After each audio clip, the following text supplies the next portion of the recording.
Hello everyone, this is Pratik Gautam and welcome back to my channel. Today we all learn about how to write an answer of the questions. It's the most important thing जो मैं आपको बताने जा रहा हूँ. आपको अपनी copy में नोटबुक के अंदर सीक्रेटली लिख लेना है. That is the tips of how to write a good answer, जिसमें आपको बहुत सारे नंबर मिलेंगे.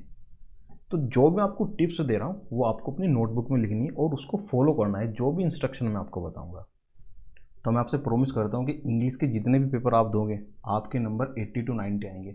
बस you just follow my instruction seriously and honestly.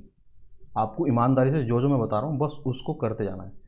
इसके बाद इंग्लिश के पेपर में चाहे आप लॉन्ग क्वेश्चन लिख के, शॉर्ट क्वेश्चन लिख के या वेरी शॉर्ट क्वेश्चन लिख के, ये ट्रिक आपके हर क्वेश्चन में काम करेगी. बस आपको मेरे इंस्ट्रक्शन फॉलो करने हैं सीरियसली. Understood everyone?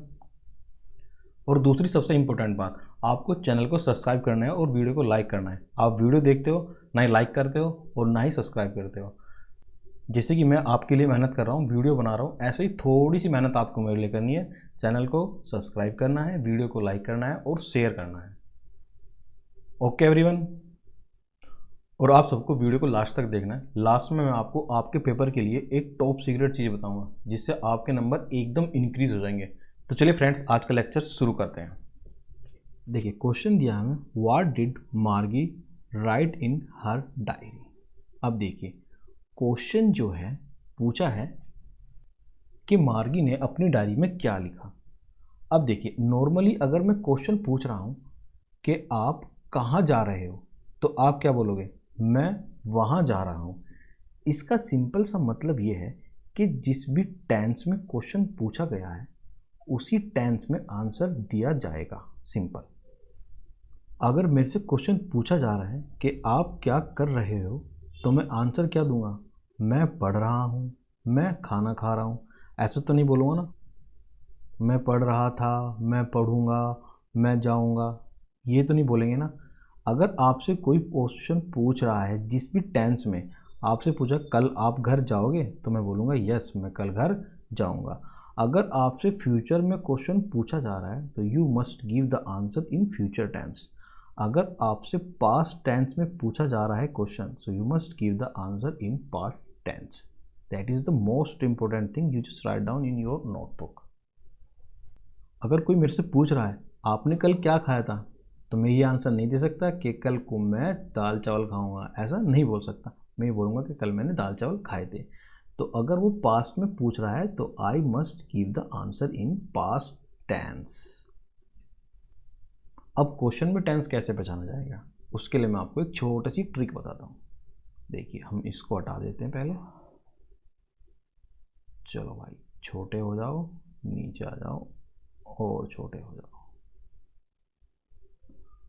अब देखिए किसी भी टेंस के अंदर टेंस को कैसे पहचानेंगे, उसमें हमारी हेल्प करेगी हेल्पिंग वर्ब. इसलिए इसका नाम हेल्पिंग वर्ब है. अब देखिए ये डिड आया है और डिड आता है पास्ट इंडेफिनिट के अंदर. सिंपल.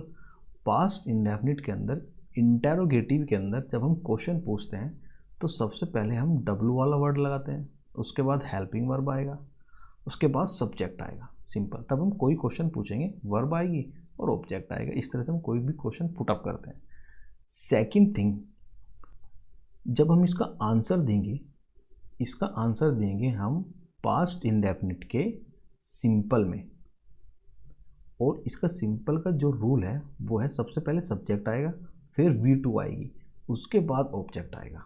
अंडरस्टूड? अब देखिए इस आंसर में ये जो हेल्पिंग वर्ब है, आप छोटा सा अंदाज़ा ये लगाइए, इसके बाद जो भी सब्जेक्ट आएगा उसी से मेरा आंसर शुरू होगा. हेल्पिंग वर्ब के बाद जो भी लिखा होता है उसी से मैं अपना आंसर शुरू करता हूँ. ठीक है. अब देखिए मार्गी रोट इन द डायरी, मार्गी राइट इन द डायरी. अब देखिए ये तो यहाँ पे V1 है यानी कि वर्ग की फर्स्ट फॉर्म है, और यहाँ पे V2 है यानी कि वर्ग की सेकंड फॉर्म है. बिकॉज ये सेंटेंस कौन सा है? Past indefinite. यहाँ पे ये इंटरोगेटिव है और यहाँ पे ये सिंपल है, अफर्मेटिव है. जिस भी टेंस में क्वेश्चन पूछा गया है उसी टेंस में ये आपको आंसर दे रहा है. Is that simple thing? You understand? That is the first rule of giving the answer, writing answer, ये आपके इतना काम आएगा बहुत ज़्यादा आने वाले सभी पेपर में। चाहे आप लॉन्ग आंसर लिख रहे हो, शॉर्ट आंसर लिख रहे हो, वेरी शॉर्ट लिख रहे हो, चाहे आप कोई सी भी क्लास का पेपर दे रहे हो।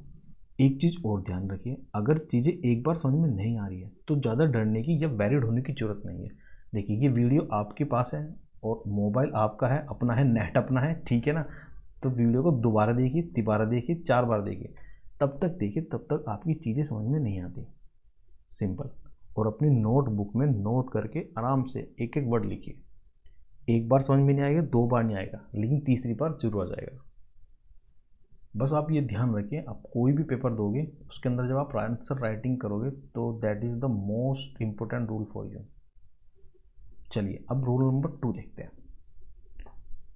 हैड मार्गी एवर सीन अ बुक, क्या मार्गी ने पहले कभी एक बुक देखी? अब देखिए, जब भी मैं कोई क्वेश्चन पुटअप करता हूँ, सिंपल सी बात है, मैं उसको 2 तरीके से पूछता हूँ। पहला तो मैं पूछता हूँ सिंपल इंटरोगेटिव, दूसरा पूछता हूँ डबल इंटरोगेटिव। अब इसमें क्या अंतर है? देखिए, अगर मैं सिंपल इंटरोगेटिव में पूछ रहा हूँ तो उसमें सबसे पहले हेल्पिंग वर्ब आएगी, ठीक है। और मैं जब इसका आंसर दूंगा तो we have only 2 option to give the answer, या तो मैं बोलूँगा यस या बोलूँगा नो। लाइक मैं उदाहरण से समझाता हूँ।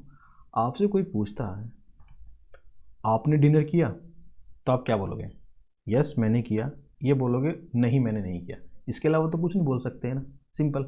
लेकिन अगर मैं डबल इंटरोगेटिव में क्वेश्चन पूछता हूँ, आपने नाश्ते में क्या खाया, कोई बोलेगा मैंने कढ़ी चावल खाए, कोई बोलेगा मैंने छोले चावल खाए, राजमा चावल खाए, और कोई बोलेगा मैंने सिर्फ मोमोज खाए हैं, क्योंकि मोमोज का ज़्यादा ट्रेंड चल रहा है आजकल, लोग डिनर में मोमोज ज़्यादा खा रहे हैं।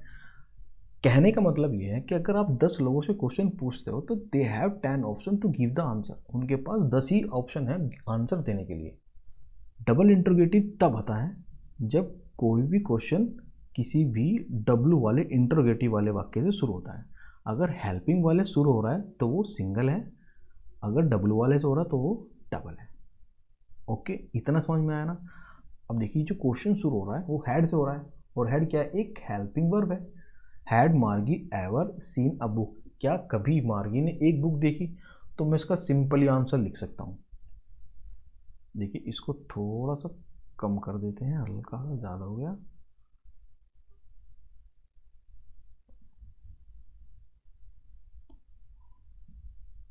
अब देखिए इसके आंसर में सिर्फ मैंने देखो नो लगाया है ओनली, बाकी सब का सब बिल्कुल सेम आया है। नो मार्गी had ever seen a book before. अब देखिए इसके अंदर मैंने क्या किया है, इसको रिवर्स कर दिया। अब यहाँ पे हेल्पिंग वर्ब था और यहाँ पे सब्जेक्ट था, सब्जेक्ट पहले ले लिया और हेल्पिंग वर्ब बाद में ले ली। देखो सब्जेक्ट पहले ले लिया और हेल्पिंग वर्ब बाद में ले ली, क्योंकि मैंने बताया आपको पहला रूल, जिस भी टेंस के अंदर क्वेश्चन पूछा जा रहा है आंसर उसी टेंस में देना है। देखो यहाँ पे भी हैड है और यहाँ पे भी हैड है, ठीक है। और इसलिए यहाँ पे वर्ब की थर्ड फॉर्म आई है, क्योंकि हम हैड में आंसर दे रहे हैं। देखिए अगर आप इसको सीखोगे तो आपके लिए क्वेश्चन के आंसर देना बहुत ईजी हो जाएगा, और आप तो ये सोचोगे सर ने तो बहुत अच्छी चीज़ें बता दी, इससे तो आंसर और ईजी हो जाएगा लिखना पढ़ना। देखिए हमेशा ही एक चीज़ ध्यान रखिए, कुछ भी दुनिया के अंदर डिफ़िकल्ट नहीं है, कुछ भी हार्ड नहीं है। हार्ड सिर्फ वो चीज़ है जो हमें नहीं पता। अब देखो जो इस वीडियो को नहीं देख रहा है, जिसको ये टिप्स नहीं मिल रहे, उसके लिए ये चीज़ हार्ड है। आपको पता लगी तो it's easy for you, simple. चीज़ें तब तक ही आपके लिए हार्ड रहेगी तब तक वो आपके लिए अननोन रहेगी, अज्ञान रहेगी, क्योंकि अज्ञानता ही मूर्खता को जन्म देती है। ठीक है फ्रेंड्स, ये हो गया रूल नंबर 2। अब 3 देखते हैं। व्हाट सब्जेक्ट डिड मार्गी एंड टॉमी लर्न? मार्गी और टॉमी किन विषयों को सीखते थे? अब देखिए इसके अंदर ये जो वर्ड सब्जेक्ट है ये पूरा का पूरा क्वेश्चन मार्क है। इसके बाद आपके पास यहाँ पे हेल्पिंग वर्ब आई, ठीक है, और उसके बाद सब्जेक्ट आया, और ये क्या है आपका डब्लू वर्ड। कभी कभी क्या होता है, ये जो वोट है और विच है, विच सब्जेक्ट वोट सब्जेक्ट, तो इसके साथ जो होता है आप ये मत सोच लेना कि ये सब्जेक्ट है तो इसी से आंसर राइटिंग करनी है, बिल्कुल नहीं, क्योंकि ये इसके साथ इंक्लूड है, इसलिए ये पूरा का पूरा एक ही वर्ड होगा। और डिड के बाद हमेशा आपको यह याद रखना है, बस जो भी हेल्पिंग वर्ब है उसके बाद जो भी आएगा उसी से आंसर स्टार्ट करना है बस। ठीक है, अब देखिए इसका आंसर होगा, देखिए हो रहा है ना शुरू, मार्गी एंड टॉमी लर्नड। अब देखिए जो लर्नड है ये V2 है क्योंकि यहाँ पे डिड है, ठीक है ना, डिड के साथ लर्न आ रहा है, ये वर्ब की फर्स्ट फॉर्म आ रही है। आपको ये ध्यान रखना है कि डिड के साथ हमेशा वर्ब की फर्स्ट फॉर्म आएगी।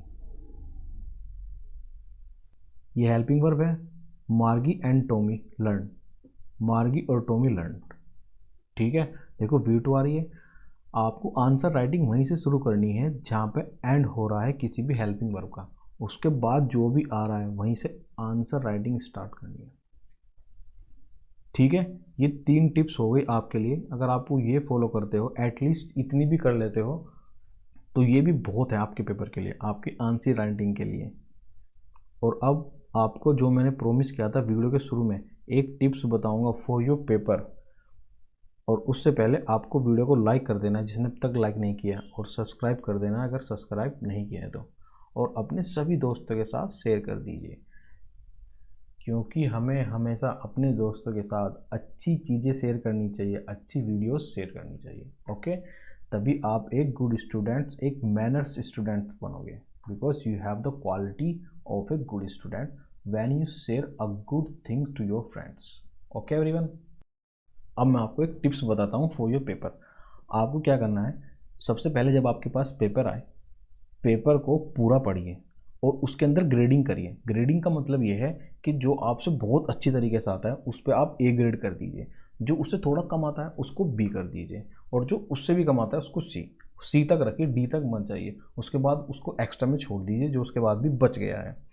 अब आपको क्या करना है, अल्फ़ाबेट के अकॉर्डिंग पेपर में लिखना है, तो वो A ग्रेड वाले जितने भी क्वेश्चन आपने टिक लगाए हैं वो आपको बहुत अच्छी तरीके से याद होंगे और बहुत अच्छी तरीके से लिखने आते होंगे।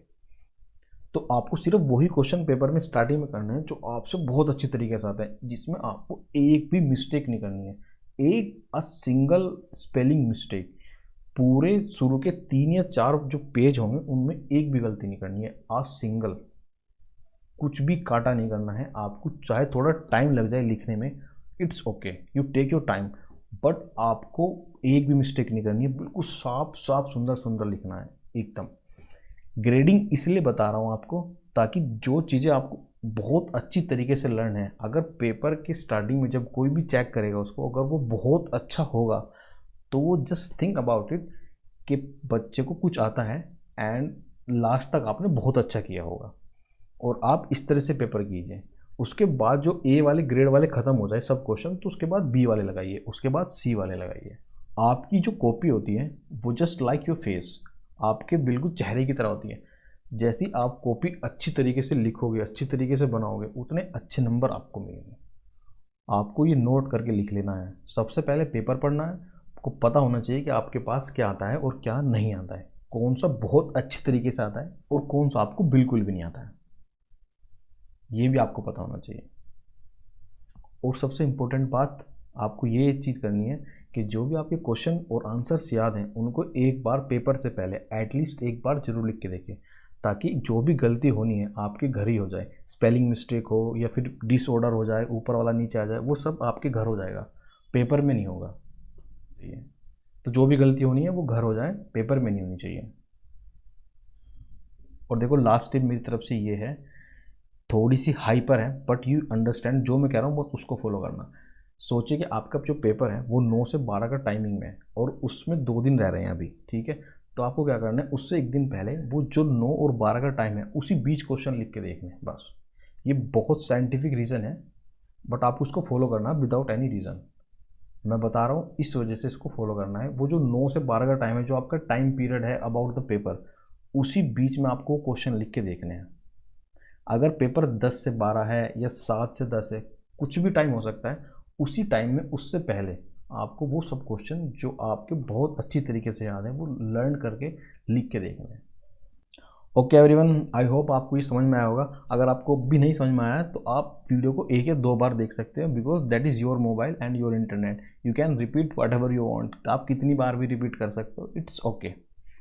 बस आपको एक एक नोट्स बनाना है और हर चीज़ को याद रखना है, मेमोराइज योरसेल्फ। और वीडियो को लाइक ज़रूर करना है और सब्सक्राइब करना है और शेयर ज़रूर करना है। ओके एवरीवन, चलिए वीडियो को समाप्त करते हैं। अपना ध्यान रखिए और पढ़ते रहें and best of luck for your paper. Thank you everyone, thank you for watching.